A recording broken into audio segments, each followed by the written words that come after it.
할렐루야. 오늘도 복된 날 되시기를 주의 이름으로 축복합니다. 마약왕, 전 세계적인 마약왕으로 악명을 떨친 사람이 있었습니다. 이름은 파블로 에스코바르, 콜롬비아 사람인데 이 사람이 마약을 팔아서 얼마나 많은 돈을 벌었는가. 한때 이 사람이 이룬 재산이 100조 원이 넘어갔습니다. 그래서 전 세계 부자 랭킹에 7등에 올라갈 정도로 그러니까 어마어마한 돈을 벌어들였어요. 마약 장사를 크게 할 때는 한 해에 우리나라 돈으로 6조 원, 지금 아마 돈의 가치로 하면 한 해에 25조 원 정도 해당하는 돈을 벌어들였다고 하니까 이게 뭐 상상을 초월할 일이죠. 이 사람이 마약왕으로 등극하면서 얼마나 악행을 저질렀는가. 18살에 처음 마약 거래를 시작해서 나중에는 전 세계 유통되는 마약의 70%를 혼자 장악을 하게 됐습니다. 그 과정에서 많은 사람들을 죽였는데 대통령 후보 3명을 비롯해서 수많은 정치인, 경찰, 군인, 민간인들을 살해했는데 비행기까지 폭파시켜서 테러를 해서 수백 명을 한꺼번에 죽이게 됐어요. 공식적으로 확인된 사람만 5천 명이 넘습니다. 그럼 뭐 사람의 탈을 쓴 악마라고 해도 과언이 아니에요. 참다 못한 콜롬비아 정부는 드디어 범죄와의 전쟁을 선포했고 에스코바르는 콜롬비아 정부의 이제 군대에게 쫓기는 신세가 됐어요. 결국은 자기가 견디지 못하고 감옥으로 들어갑니다. 그런데 감옥에 들어가서도 거기서도 손을 찢지 않고 마약 거래를 계속 주도하다가 감옥 안에서 동료 죄수 2명을 죽입니다. 목을 잘라서 죽여요. 참 잔인해요. 그래갖고 도저히 이제 이 사람은 그냥 둘 수 없다. 그래서 나라에서 이제 에스코바르에 대해서 아주 엄하게 이제 뭐 사형을 하든지 뭐 하려고 하니까 그 소식을 딱 알아채고 탈출을 했습니다. 탈출을 해갖고 나라에서 쫓기는 거죠. 결국 콜롬비아 한 시골에서 도망치다가 시골에 있는 한 건물 담벼락 밑에서 총에 맞아서 세상을 떠났어요. 그의 나이 44살이었습니다.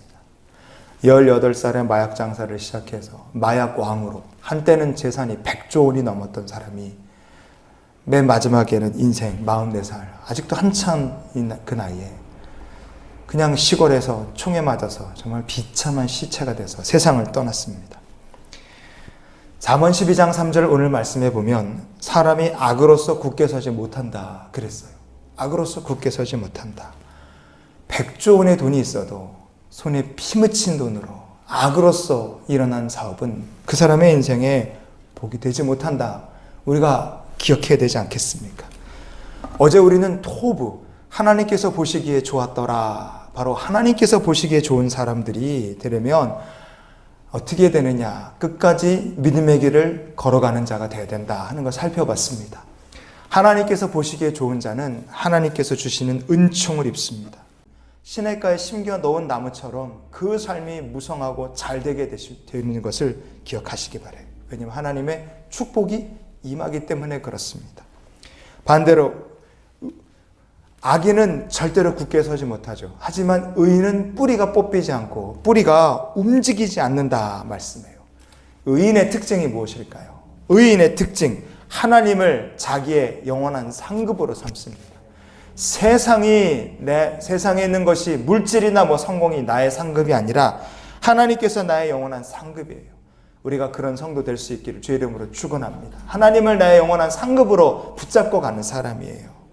다윗이요, 사울에게 쫓겨다닐 때 사울이 얼마나 지독한지 군사들을 끌고 엔게디 광야에 숨어있는 다윗을 붙잡으러 왔어요. 그런데 다윗과 그를 따르는 사람들이 이렇게 엔게디 광야에 있는 한 굴에 숨어 있을 때 사울이 군인을 뜯고 수색 작업을 하다가 이제 용변을 보기 위해서 한 굴에 들어왔습니다. 그런데 그 굴의 안쪽에 깊은 곳에 다윗과 그 부하들이 숨어 있었다 이거예요. 얼마나 절호의 기회입니까? 그런데 다윗이 사울 죽이지 않고 용변을 보고 있는 사울의 뒤로 가서 조용히 옷자락 조금을 잘라냅니다. 그리고 사울은 자기 볼일 보고 이제 가요.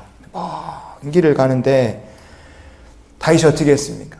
사울을 원수예요. 정말 사울 때문에 그 고생을 하고 있는데 밉지만 그러나 사울은 원수고 밉지만 다윗은 그 사울을 기름 부어 왕으로 세우신 하나님을 두려워했어요.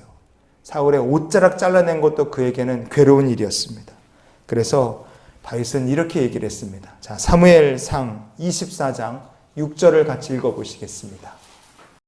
자기 사람들에게 이르되 내가 손을 들어 여호와의 기름 부음을 받은 내 주를 치는 것은 여호와께서 금하시는 것이니 그는 여호와의 기름 부음을 받은 자가 됨이니라. 아멘.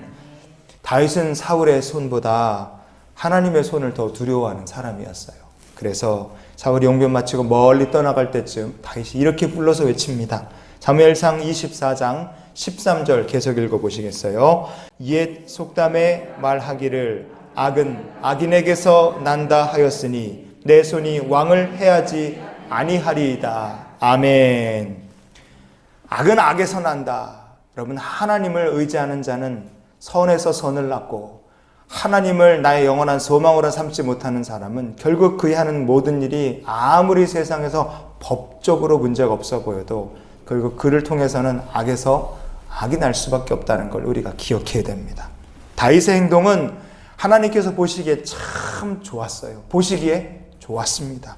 이런 행동이 바로 토오브, 하나님께서 보시기에 좋았더라 이거예요. 그래서 결국 하나님께서 악으로 자기 손을 더럽히지 않은 이 다윗을 이스라엘의 왕으로 세우셨습니다. 여러분, 세상에 악이 가득해요. 죄 짓고 사는 게 비정상인데 세상이 이상해져 갖고 정직하게 사는 사람이 이상한 사람처럼 돼버렸어요. 하지만 성경은 우리에게 분명히 말합니다. 의인의 뿌리는 움직이지 않는다는 거예요. 100조 원의 재산이 있다 할지라도 악인은요, 자기를 기다리고 있는 하나님의 무서운 심판대를 피해갈 수가 없습니다. 여러분, 아무리 세상에서 큰 소리치고 떵떵거려도 악인은 하나님의 심판의 보좌를 피할 수가 없어요. 하지만 영원한 하나님의 나라를, 하나님을 나의 영원한 상급으로 소망으로 삼은 사람은 하나님께서 주시는 은총이 임하고 이 땅에서 사는 동안, 그리고 저 하늘나라에서도 그 뿌리가 뽑히지 않고 움직이지 않기 때문에 믿으시기 바랍니다. 이사야서 11장 10절을 같이 읽어보시겠습니다. 그날에 이새의 뿌리에서 한 싹이 나서 만민의 기치로 설 것이요 열방이 그에게로 돌아오리니 그가 거한 곳이 영화로우리로다. 아멘. 하나님을 자기의 영원한 상급으로 삼은 다윗에게 하나님께서 어떠한 축복을 주셨습니까? 다윗의 인생은 사울에게 쫓겨다니며 뿌리를 내리지 못하는 삶처럼 보였어요. 그러나 하나님께서 다윗에게 주신 축복, 약속이 무엇이냐? 너의 뿌리가 절대로 뽑히지 않는다는 거예요. 하나님께서 그 뿌리가 뽑히지 않고 모든 사람들 우러러볼 만한 깃발같이, 높이 들린 깃발같이, 그리고 그 삶이 영화롭게 해주시는 삶이 가장 복된 인생인 줄 믿습니다. 여러분, 세상에 가득한 악에 흔들리지 마시기를 바랍니다. 정직하게 믿음 지키며 사는데 그래서 어려움 당하고 고난 당하시는 분들은 절대로 여러분의 믿음을 세상에 두지 마시고 하나님께 영원한 소망을 두시고 사시는 성도가 되시기를 바랍니다. 그러면 하나님께서 영화롭게 해주실 거예요. 이 땅을 사는 동안에 여러분의 인생이 뽑히지 않도록 주님께서 복을 주실 줄 믿습니다. 오늘도 하나님을 여러분의 영원한 상급으로 삼고 주님과 동행하시는 거룩한 성도 되시기를 주님의 이름으로 축원을 드립니다. 기도하시겠습니다.